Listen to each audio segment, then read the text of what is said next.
So welcome everyone, welcome to Research Week and welcome to day 3 of Research Dialogues. This has been an incredible conference and I have just been blown away by all of the wonderful presentations, the creativity, the innovation.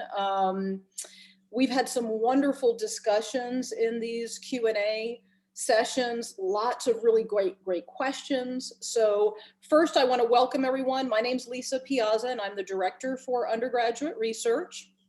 And I'm going to do a very brief welcome and then turn it over to the moderators for the session who will introduce themselves, and then we can get into a great discussion. I'm going to put some information in the chat for folks who are attending this Q&A, where you can find our panelists' presentations on the symposium site and some more information about our spectacular keynote tomorrow at 11. We're really excited about that. So I want to say thank you to our moderators and to our panelists today. We could not put this together without you, and we really appreciate you. So with that, I'm going to go ahead and turn it over to the moderators, and we'll have another wonderful, great session. Welcome. Thank you, Lisa. I am so excited to be here. I'm Madonna Kemp with the English department. I've been working with freshman orientation for the last 5 years, so I'm very excited to see that some of the people who have come through my class, who have come through orientation, are sharing some really interesting, thought-provoking research. Rachel? Yes, hi everyone. I'm Rachel Fleming. I'm scholarly communications librarian at the UTC Library, and I work on scholarly publishing and affordable course materials. And I'm really excited to see all of our undergraduate students, high school students, faculty engaged in scholarly communication. All right, so today we're going to talk to each of the presenters, let them give a little bit of an idea of their work, and then we'll open it up for questions. Let's begin with Chelsey, Mallory. Who would like to give us a view of what your work is? I'll start us off. Hi, my name is Chelsey. My pronouns are she, her. I'm a senior art history student. And so our project is investigating provenance and post-colonial perspectives in the George and Louise Patton collection of Salem Hyde cultural artifacts. It's a mouthful. We deal with a collection of pre-Columbian artifacts that we have in our special collections, and we've been curating a virtual exhibit. So I'll let Mallory introduce. And Mallory, what are the questions that came up while you were working with this art project that you wanted to investigate? Yeah, so some questions that came up were how to, well, first, I'm Mallory Crook. Thank you, Chelsey, for bringing me on. Some questions that I had were how to create a lesson plan or a lesson that is digestible for such a young age when we're dealing with something like repatriation.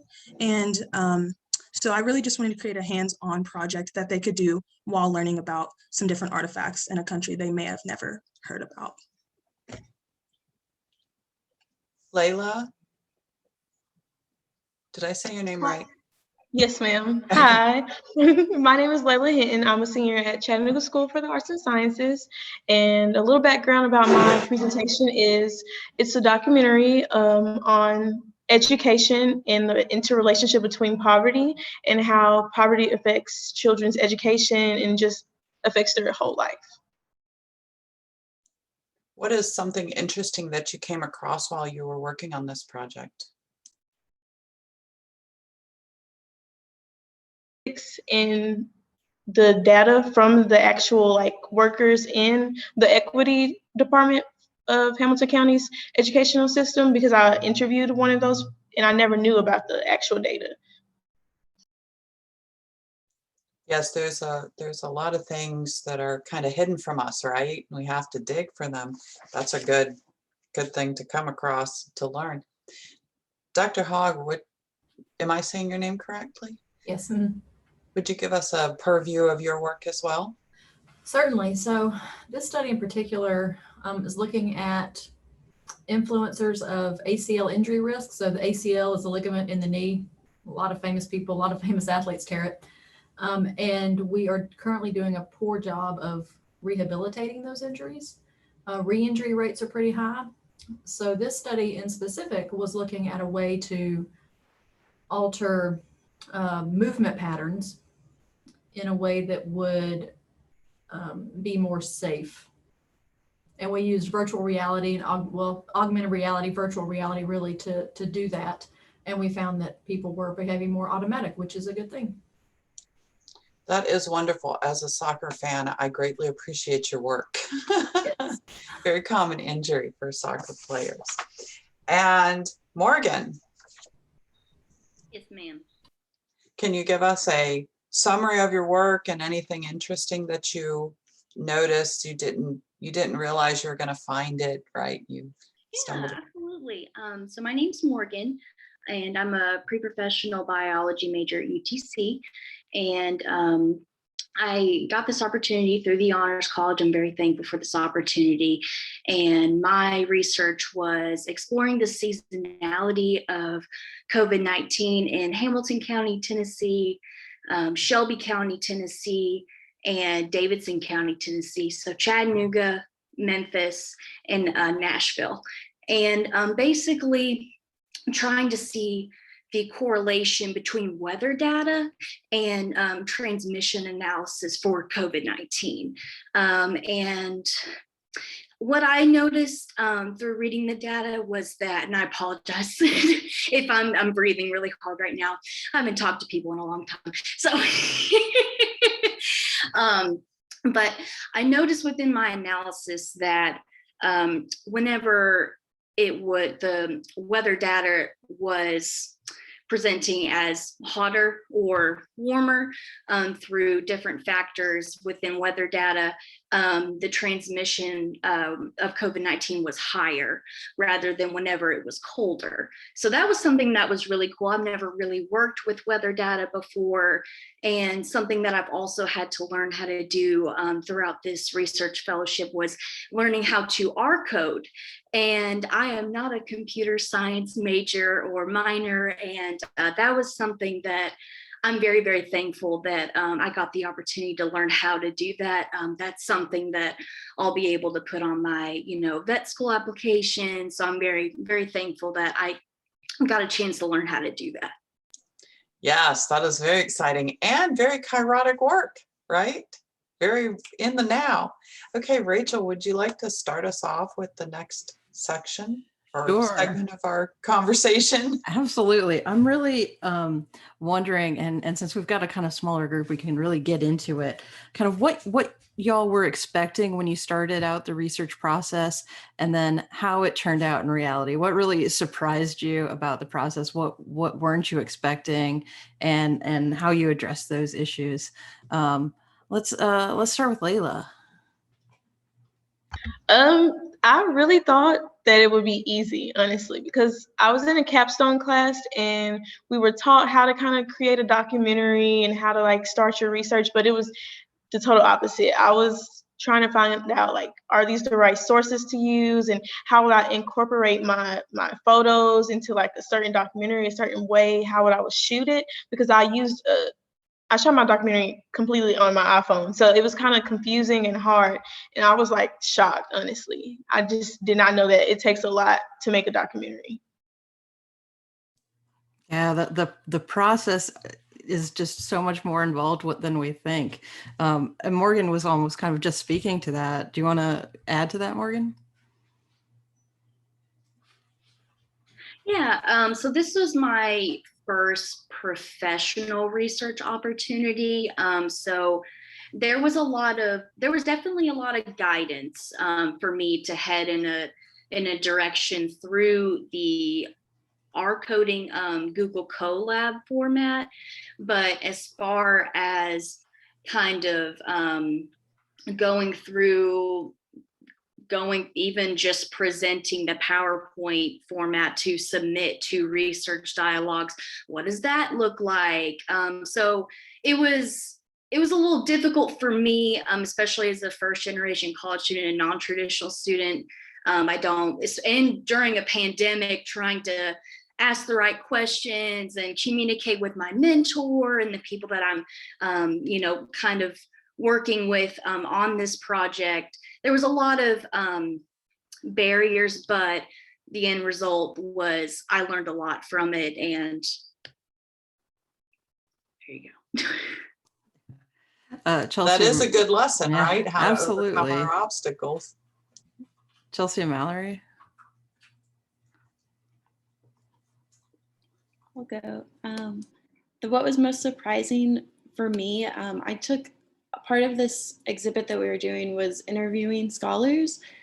So most of the collection comes from Ecuador, and there's strong ties with the archaeologist Emilio Estrada. And so I was able to interview Dr. Sarah Rowe, who works in University of Texas, Rio Grande Valley. And she's actually working on getting a museum and still working with the same, like the legacy that the Estradas had. The collection, basically the collection was obtained in the early 1960s.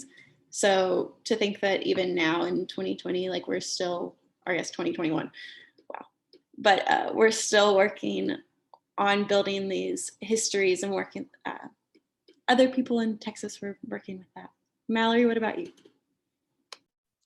Yeah, for sure. I know coming in, it was a little different because this is Chelsey's main project, and I was coming in adding additional work to further the collection that she's done a great job curating and put together. So that was definitely a learning process and learning how to integrate, kind of like Laila was saying, these photos and these images into the lesson plan and how I wanted it to look and the final product and stuff. Dr. Hogg, I imagine that you have quite a bit more experience doing research. Going in, did you feel like you knew what was going to happen, or did you find that things were surprising? Luckily, we finished up data collection about 3 weeks before the shutdown last spring. So that was very unplanned, of course, but we got really lucky.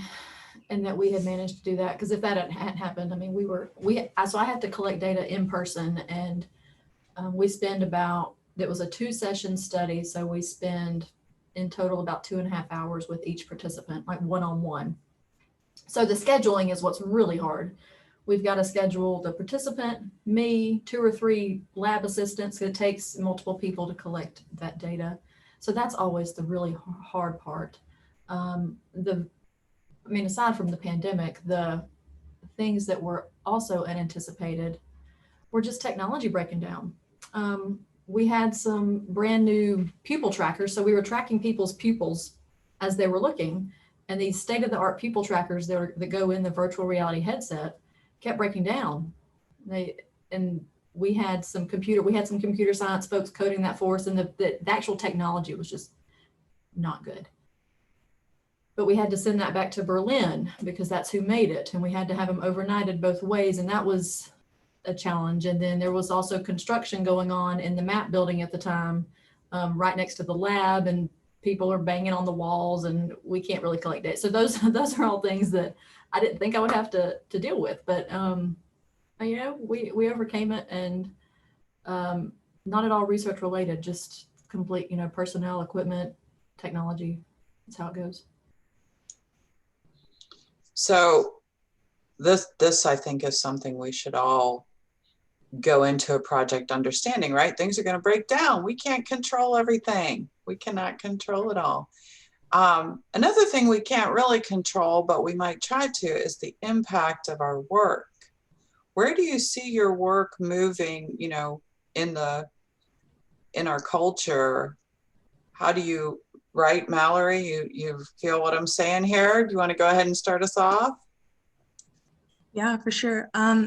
I feel as though my impact in creating these lesson plans and these hands-on projects will not only further the collection and further the exhibit, but really teach the younger generation about, especially I was planning on creating and going out into the Chattanooga community to do these actual lesson plans, but with COVID and everything and the schedule, that was not possible. But going into a community and teaching them about something that they may or may not know about, or, you know, just really just furthering education is just really important, and really was at the forefront of my mind when making these lesson plans that I did. So something I noticed in your project is this discussion of who gets credited for the collection. Is that something you want to speak to, Chelsey? And how do you feel this consideration might make a future impact? Absolutely. Also, Mallory's lesson plans got picked up by a teacher in Alabama. So that is super exciting. She didn't mention it, so I'll brag on her. Yeah, so that is like a main part about our project, is this discussing who owns these artifacts and who they get credited. And especially in dealing with special collections, naming collections is really important. So our collection, we're unfortunate where we don't know necessarily how the collection came from Emilio Estrada to the United States. We don't know whether that was through purchase or gift exchange but we do know that there is a dialogue between Emilio Estrada and Salem Hyde, who later Salem will donate the collection to the University of Chattanooga. And so, and also it used to be the University of Chattanooga before it was UTC, just side note. So Salem donates it, or Salem Hyde, right? Donates it in the name of his wife and doesn't mention. Yeah. Doesn't even mention Emilio Estrada. So that's interesting. And in the name of his wife, it also has her previous husband. So George Patton had no real role in that, but it's the George and Louise Patton, because during that time, if you had been like women were referred to in their George and Louise rather than Louise Patton, which is really interesting. So yeah, there's a whole part in dealing with that. The impact is like this, it's so like, who gets to own these artifacts is really what it's dealing with. Who gets to say that we have rightfully owned them, and then who gets to write about them and stuff. And there should be collections and it should be talked about, but it's questioning on how do you have these discussions, especially now that we have them. You want them to be highlighted and spoken about, but in what way? These are good questions, right? What about you, Morgan, the impact? As of right now, with the variances and the strains of COVID, this was only particularly looking at the main strain, the SARS-CoV. As far as the future impact, this was contributing to Dr. Chin's research lab. He had multiple projects going on, and this was just one of them. So I hope that this would further either potentially with me working with him in the future, and or help some other students that he's working with. So I think that that's probably going to be the game plan. Morgan, I love that you're talking about your future research. That's great. You're like, this is the impact. I'm going to keep doing this. Thank you. Laila, what about you? The impact of your work, or the impact of your work on you, right? So as a high school student in the school I go to, I am privileged in a way because my high school has a quality education, and it pushes us students, and we are very successful, but other students in my county or in the city do not have that. And so my whole reasoning for this was just to let people know, because like I stated earlier, there were things I did not know. So I want this to come out that everybody should know. Like, these are our problems in our community that we should be able to fix. And hopefully that this would impact another student who cares just about like education and our educational leaders to just push for a change, create a change, reform our educational system, because we do have a lot of problems with our educational system. And how can we also help poverty? Because there are many factors to poverty, and education is just one. Dr. Hogg, would you like to share with us the impact? I'm hoping it gets my soccer favorites back on the field faster. What else? I mean, that's the goal, right? Is to keep them from getting injured in the first place. No, I think that the ultimate goal, the dream with this would be to get people able to complete like tele-rehab in home. So if you can do rehab with injuries or prevention of injuries in your house with a VR headset, maybe you communicate with a physical therapist or practitioner on Zoom, but maybe you don't actually have to go in. If you had the technology to do that in home, that would be ideal. So just better preventative health practices, which helps us all, right? Mm-hmm. And maybe an impact, Morgan, of your study as well. Like, how can we use this in the public health, right? Oh, absolutely, for sure. I would say that Morgan and I probably have some overlap, because we definitely collaborated with computer science and engineering. Like, they were really critical to the implementation of this program particularly. So definitely, I mean, I know coding in general and programming is becoming more and more needed in healthcare. Absolutely. For coding, at least for the coding that I utilize, there's so much data, and what coding does is it just limits to what you're specifically looking at. So I want to look at the weather data from July 4th, 2020. What does that look like? And then you do the coding, the magic, and then you get your information. And that's basically what it is. And it's really, really cool. I'm happy that I got the opportunity to do that. So a little plug, I had to learn R code myself because when I first started, nobody knew how to do it. So it's great that I need to use more people that already know it, because it's hard to teach yourself R. It is. That's definitely one of the things that I struggled with for sure. And Dr.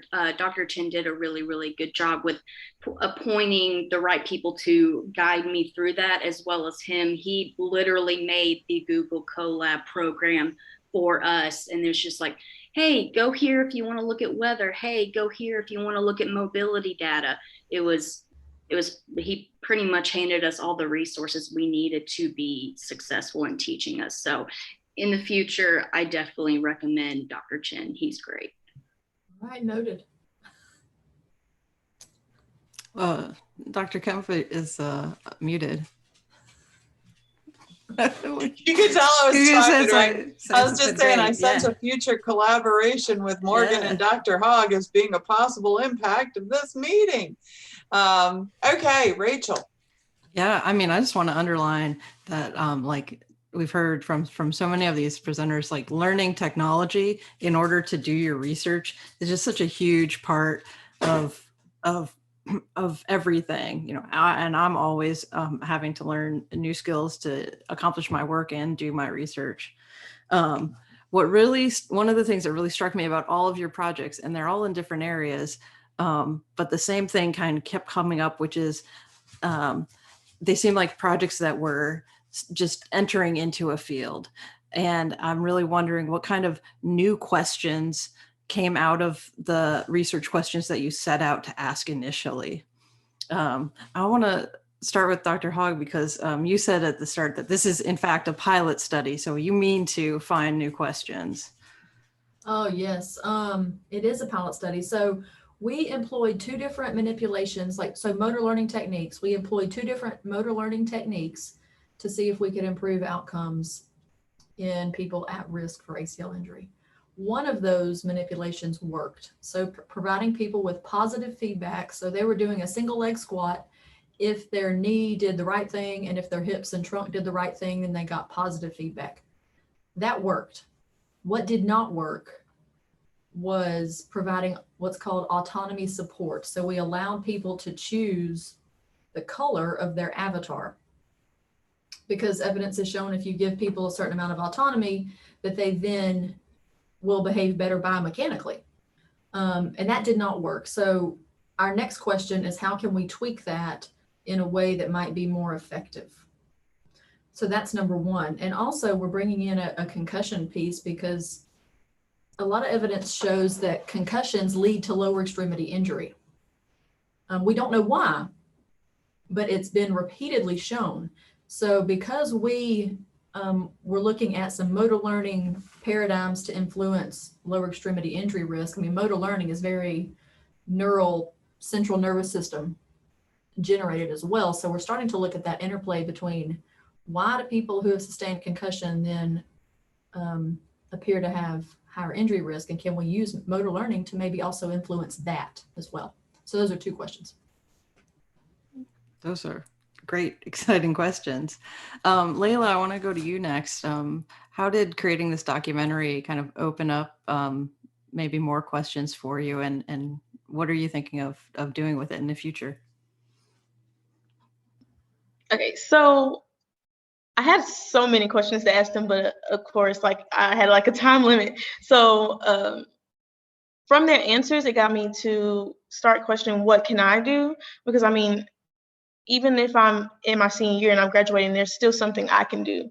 There's also, well, who can we show this to or reach out to make this actually happen? There's always something where we can talk about, but what can we actually do?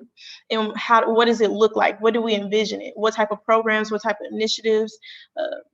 And I honestly, I want to go into political science, but I want to use that as a guide as what do I want to see change? Like, what do I want to, what is my why? And that's one of my whys, because education is very important. It's very vital to anybody's life. So.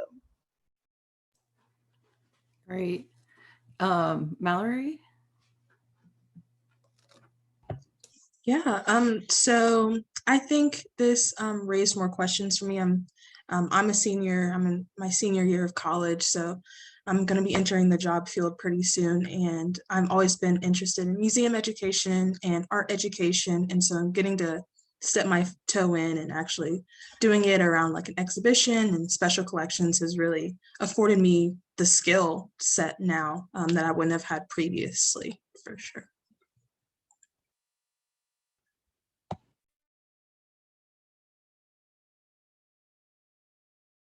Chelsey? Can I ask a question? Absolutely.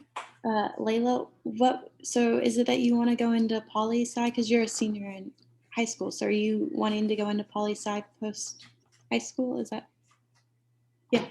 Okay. That's yes, I'm sorry. Yeah. I was like, wait, did she say education? Like at the end, I was like, is it poli-sci or education? So Chelsey, what kind of new questions did your research start at bringing up as you were answering the question you had set in front of you? Yeah, it has 100 questions. The main being, I guess the biggest question is, was the collection, the question around provenance, was the collection gifted or bought when Salem was in Latin America? And that's unfortunately a question I don't foresee us having the answer to after digging through the collection of papers and such. But I guess that's the biggest one. And Morgan, I mean, there's a million questions about COVID-19. What are some that came up in your research? At the conclusion of it, looking at what we came up with, the conclusion being that COVID-19 is a seasonal infectious disease.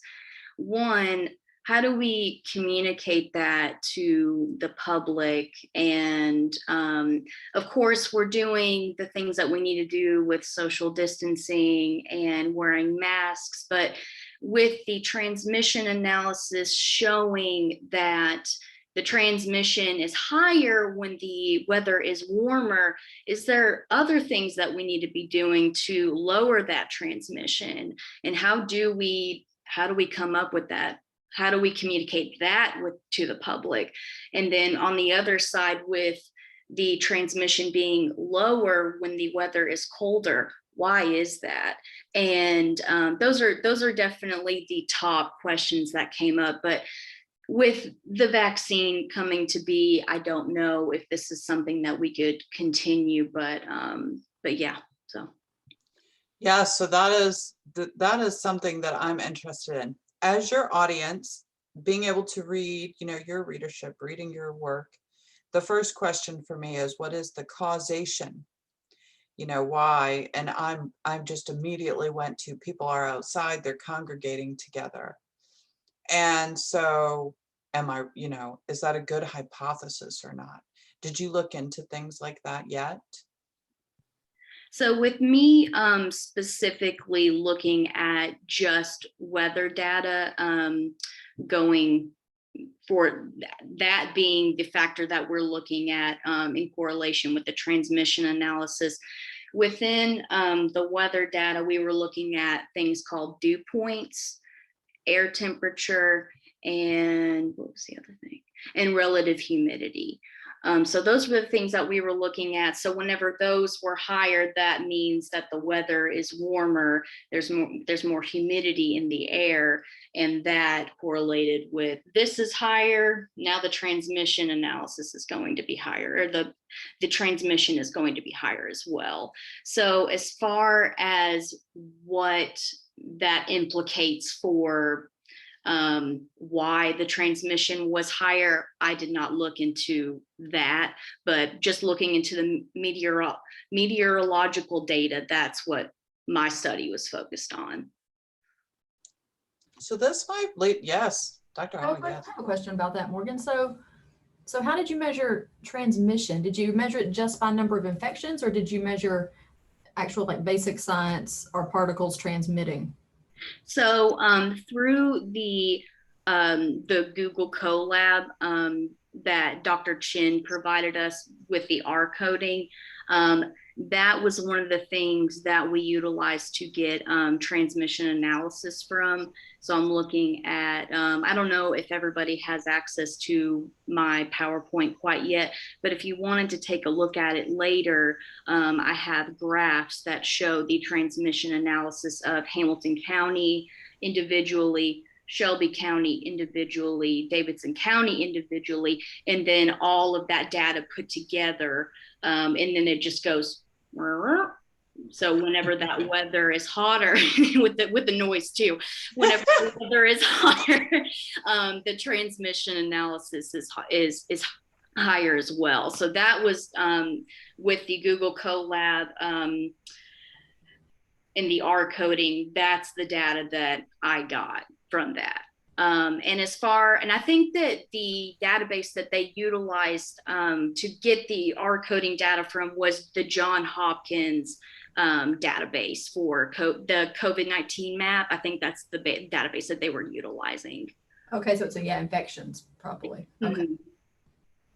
I think a nice question at this point would be, what are the positives of the pandemic situation? Because, we always talk about the negatives. It caused this hurdle.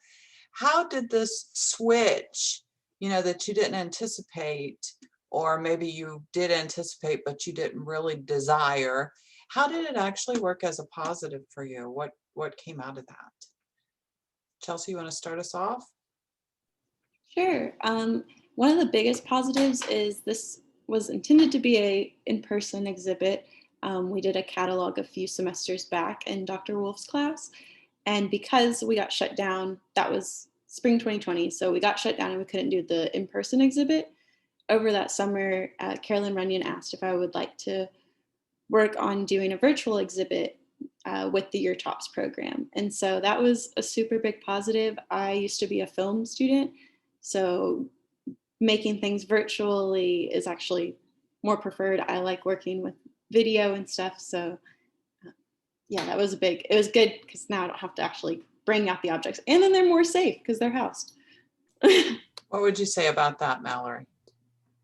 You probably reach more students, right? With Chelsey's help, we were able to film videos of me actually doing the lesson plan, and that could be utilized if a teacher wanted to utilize that instead. So I would say like the videos and the online option, kind of what Chelsey was saying, has really opened up many doors for us for sure. What about you, Laila? What do you think came in as really something you didn't expect? Like, hey, this worked out better than I thought. Honestly, actually just being able to create a documentary, because this class was added to our school because of COVID. So this was our first year. This was my first year just trying something new. And so it just taught me that I can actually like do this, like, and it's fun because it's not something that is like, art is not just really popular to people. Some people just think, you know, we really shouldn't do art. And I just really feel like it's very important. It's very vital. So. Very interesting that you refer to this as art. We look at it as important research, and you're like, this was my creative outlet, right? We have to remember that research can be a creative outlet. Dr. Hogg, what would you say as a professor and doing research? What kind of positives came from this situation?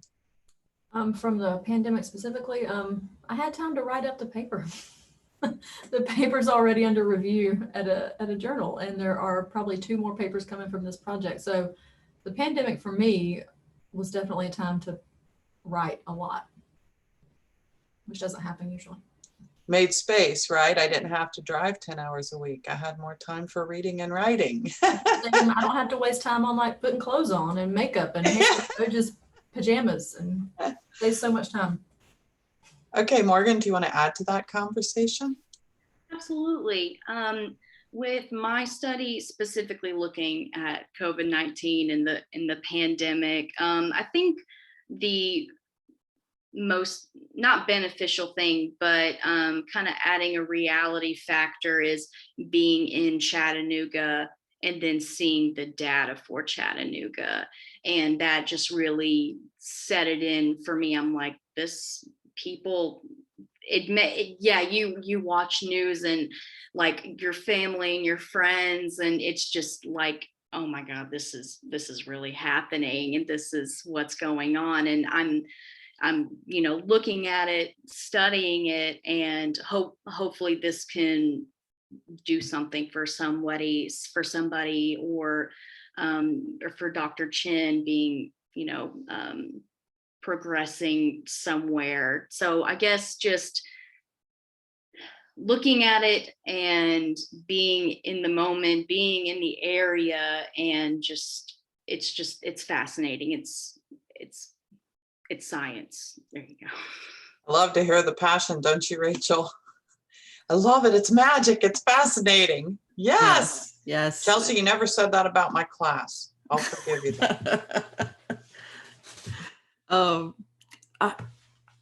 want to kind of turn to reflecting on what you've learned as a researcher and how you've grown through this experience, and what, as now an expert, what advice would you give to somebody starting with a research project?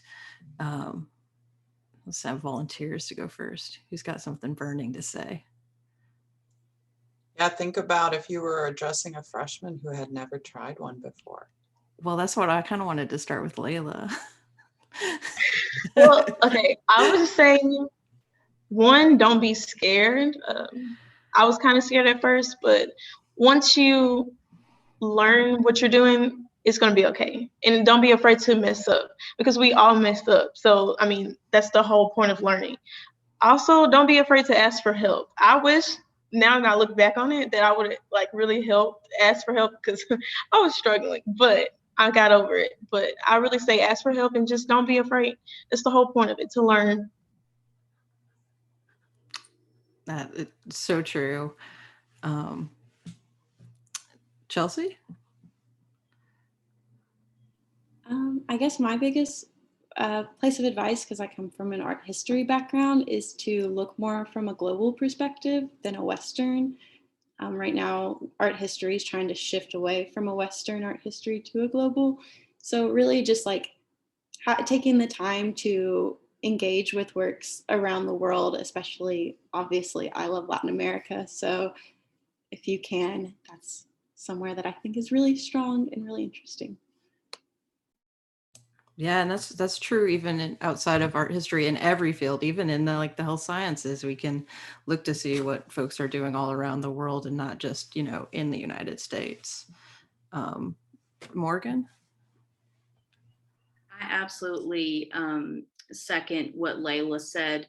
Don't be afraid to fail. It's okay. It has such a negative connotation, the word fail, but that's how you learn and that's how you grow. It's an amazing opportunity. You're going to make great social connections around campus. You're going to have a mentor. You're going to have a team potentially. You're going to learn a lot. And it's just very exciting, especially if you want to go into some form of research. Super beneficial. And I would recommend it to anyone.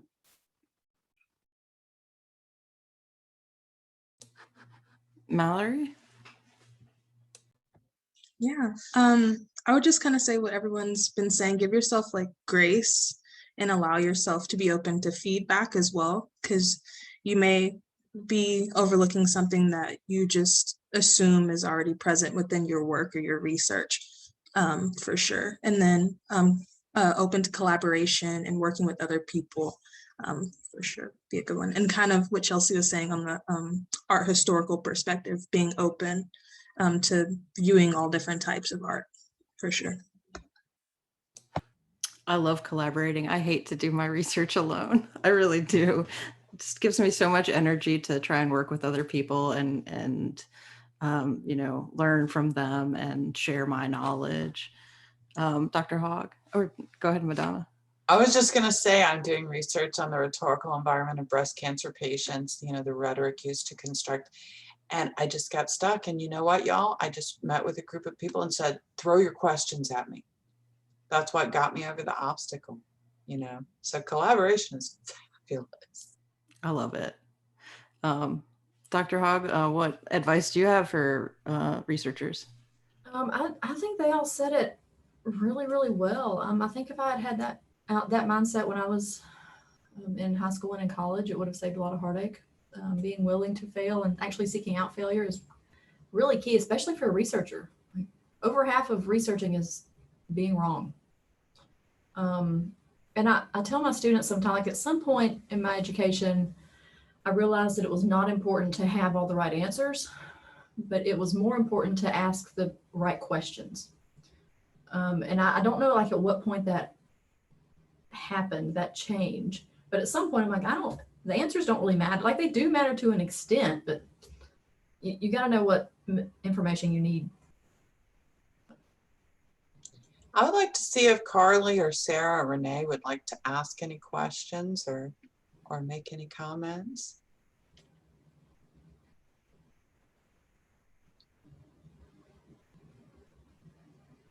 I don't know if we've covered everything that might be in the chat. Rachel, do you think? I believe so. We had a question about the context of the pandemic, opportunities and challenges, which we kind of covered. And then we have all kinds of compliments for your hard work and insightful issues that we've brought up about poverty, gender, and identity impacting all of these projects.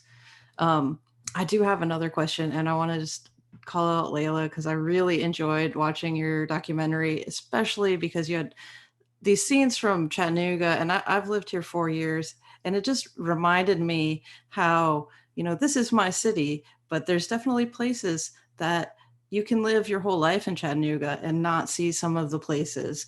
Either way, you could live your whole life and never see Signal Mountain. You could live your whole life and never see other parts of town. So I was wondering about how you guys came to making your presentations and deciding what kind of graphics to use and how to convey your research to a broader audience.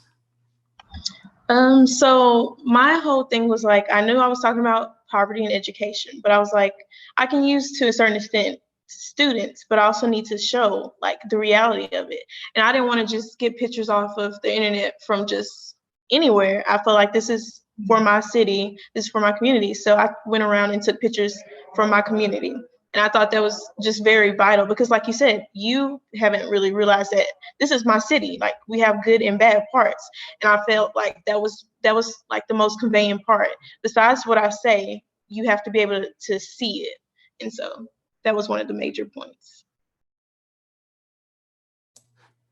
Well, let's go to Mallory. How did you choose what you were including in these lesson plans? Yeah, so I know the exhibit that Chelsey is doing virtually is a little bit different. I was cultivating these lesson plans around the whole entire collection and just like kind of picking and choosing which ones that I enjoyed personally. So that's kind of how I integrated them into the lesson plan and how I chose Hold on though. So you said you wanted the students ideally to be able to touch them. So did you actually touch them and that's how you chose them? Yeah, so I was in the class that Chelsey was in with Dr. Wolf that semester when we did a research project with the whole entire class before, and we were able to touch them and stuff like that. And then when Chelsey and Dr. Wolf and Carolyn Runyon brought me on, I was able to get in the special collections within the library and touch them again and really get hands-on, which was really vital to sparking ideas for sure.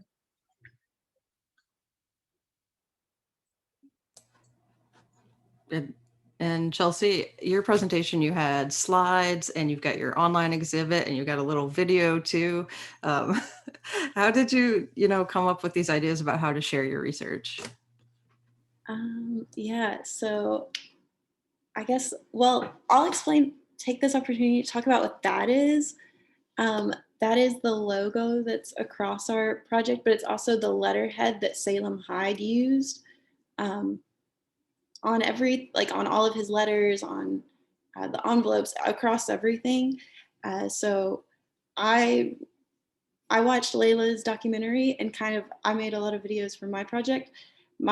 Your documentary uses like a phone and everything's handheld a lot of times. And I can tell that there's like a person behind the camera. In my videos, everything's stable. Everything is very sterile, like white backdrops. There's this turntable that the objects turn on. It's very like, not for lack of a better word, kind of stuffy. It's not very humanistic in the same way. And that's because these play a role in like a museum, and they're more like, the focus isn't that I try to cut as much out of like my personal in it because I didn't create the objects, and I'm trying to cut that part out, if that makes sense. But I was appreciative that yours is very like hands-on. So kind of comparing the two. I am loving this conversation. This is all about some freshman comp right here. And to our scientists, you have a lot of data that you're trying to share and trying to get that in a presentation going to a broader audience. I know that has to be a difficult problem to figure out what you're going to show from your data to send the message that you want to send about your research. Morgan, do you want to comment on how you put together your presentation? Yeah, absolutely. So for me, for a broader audience, I defined the weather data language from the R coding that was utilized, and then also utilized a lot of figures, the graphs, to kind of indicate, especially with the weather data, like explaining this means that it's warmer, this means that it's colder, and then this is the transmission analysis for Hamilton County, Shelby County, and then Davidson County. And I think that being able to provide those figures and those graphs makes it a little bit easier for those who don't study, sciences, to be able to look at that and be like, oh, okay, yeah, that's what that is, and that's what that indicates. Oh my gosh, that's transmission is super, super high. I didn't realize, just to kind of make it set in and really understand what my project was, defining the factors of weather data that I was looking at, as well as what the data means. Dr. Hogg, do you have anything to add? Yeah, I mean, I think a lot of the presentation is just converting these, I don't know, esoteric variables that only you understand, into something that's meaningful, and I tell my students a lot, like, are you expecting this number to go up or to go down? Like, is up a bad direction or is down a bad direction? And it's just those really simple, like, orientation touchstones that you have to communicate. And that's like the hardest part, like just interpreting and translating this science into real life. Absolutely, because we can all look at a chart, but understanding what a chart means isn't just looking at a chart. We have to know what everything is. Right. Yeah, so I'm wondering how useful that statistics class was. Do you feel like, oh, now I know why? Do you know why now, Morgan, you had to take that class? Oh, yeah. Yeah. We just have about 10 minutes left. Are there questions you'd like to ask each other? Like Laila, are there any questions you have? I just want to ask, like, I don't know how to put this into words, but like, because like, although I have said like to not give up, how do you keep yourself going? Because at many times I did want to kind of stop. So how do you just keep yourself going and telling yourself like, you got this?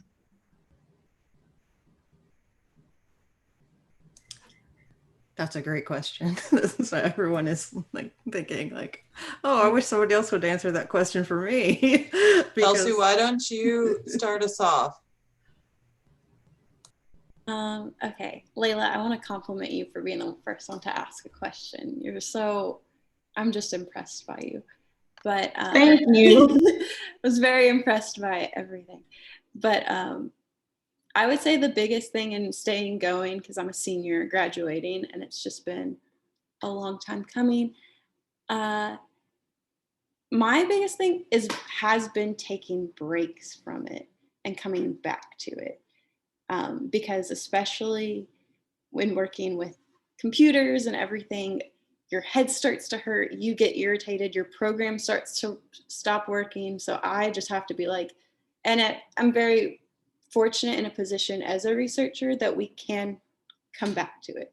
It's like, there's always something else to be working on. I'll come back to that part. So that's my best advice. Sanity Thank breaks. you. Dr. Hogg, you're nodding along here. You want to? Yeah, same thing. I was going to say, like, you have to find an outlet, but really, I mean, taking a break, right? Take a break and kind of know what rejuvenates you is the best. I mean, if I'm in a rut and I can't write or something, I just, go for a run. And then all of a sudden my brain kind of resets. I'm like, oh, that's the answer to that problem I was worried about. So you just got to kind of, take a break, go somewhere else, and then come back. I might have needed this advice, Rachel. This might be. Well, you were giving some advice about this just earlier, and it's some that I use, which is to, I like to talk to my friends and colleagues about my project. And once I start talking about my project, I get excited about it again. And whatever's stopping me from doing what I need to do, I've got more power to get through that. Morgan, do you have a question for anyone? I was just going to continue answering Laila's question, if that's okay with you. Okay. For me, what motivates me and I guess keeps me going to where I'm like, just don't give up. I think about what I want to do in the future. I think about what the end goal is for me at the end of my education. And I'm like, that's what's gonna get me there, is doing my research and extracurricular experience from my job, all my other responsibilities, what's going to get me there. And this research project definitely seems like it benefited you a lot. You got a lot of exposure, and you're going to get what you deserve from all your hard work. So just keep thinking about what you want to do, and that's got to be your motivation. I'm going to tell Thank you. Laila, these compliments that you're getting, you write them down and you put them somewhere. And anytime you feel like giving up, you go take a look at those again. Yes, ma'am. Yeah. Anybody else with questions for your fellow participants? I do. I have one quick question. So I guess we all worked kind of in a collaborative effort. So if anyone just wants to highlight that experience or what collaboration played in their research. I'll pick on Mallory. I'll definitely say I was coming into this project in the last semester, the last leg. So that was definitely kind of a struggle for me to kind of like catch up. So I would say I definitely have learned a lot, and I really do value the work that I've been able to be a part of, and just learning to just don't be afraid to ask questions, I would say, with your collaborator, and being able to have these honest conversations about your work. And in the case of me and Chelsey, how repatriation and museums play into this colonist framework. So yeah, I would just say, yeah, it's very beneficial for sure. Let's go to Dr. Hogg. I'll say something. So don't forget that like people you're in school with right now will probably be your collaborators down the road. So, I mean, it's interesting. I've graduated with a few people from my PhD, and on this project in particular, one of my classmates is an external collaborator on this grant. And I'm working with him now closely on a lot of different projects. And I mean, who would have thought, So like Mallory and Chelsey, I mean, y'all are working together now. You may work together in another 20 years, right? So don't forget, like, friendships and relationships you build now are important for down the road. That's so true. Laila? Okay, so excuse the like loudness in the back. People are changing from classes, but I just said like other people said, the networking, like me being able to network with those in my Hamilton County like department, people that I didn't never know I could have access to talk to. So I just really appreciate that, the networking aspect. And I want to compliment you too on choosing the gentleman who speaks. He's what, a physical education director?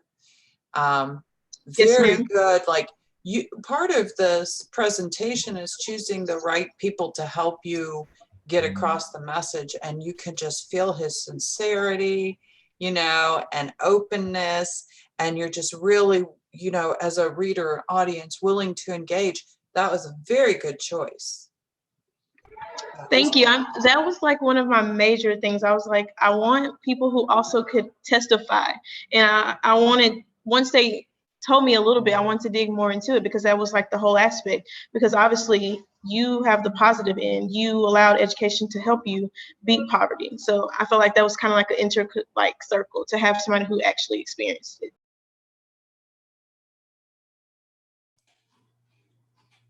Rachel, are you gonna give us some good parting considerations?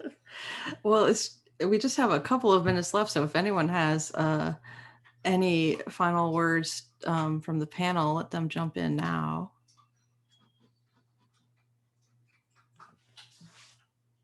Otherwise, I really just want to thank all of our panelists, and I want to encourage anyone who's in the audience who hasn't taken the opportunity to go and look at these presentations on the symposium platform to go ahead and do that. They're all fantastic, and to continue with some more of these dialogues this afternoon. They're really great.